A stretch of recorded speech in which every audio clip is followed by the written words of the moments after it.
मायग्रेनचे तसे अनेक प्रकार आहेत, पण दोन महत्त्वाचे प्रकार कोणते थोडक्यात सांगते. मायग्रेन विथ ऑरा आणि मायग्रेन विदाऊट ऑरा. तर मायग्रेन विथ ऑरा म्हणजे काय की क्लासिकल मायग्रेन आपण त्याला म्हणतो. तुम्हाला डोकेदुखी सुरू होण्याच्या आधी काही लक्षणं दिसू लागतात, त्यालाच आपण विथ ऑरा मायग्रेन असं म्हणतो.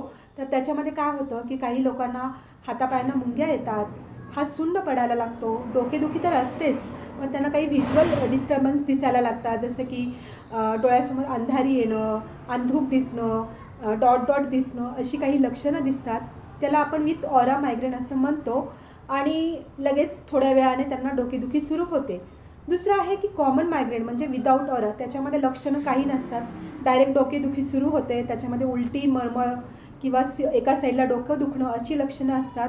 पण सगळ्याच पेशंटमध्ये ज्यांना मायग्रेन असतं त्यांना एका साईडला दुखतं असं नाही, कोणाला दोन्ही साईडला पण दुखू शकतो. आता तुम्हाला प्रश्न पडला असेल मायग्रेनचं निदान करण्यासाठी कोणत्या टेस्ट करायला हव्यात. तसं बघितलं तर मायग्रेनसाठी कोणतीही टेस्ट करावी लागत नाही.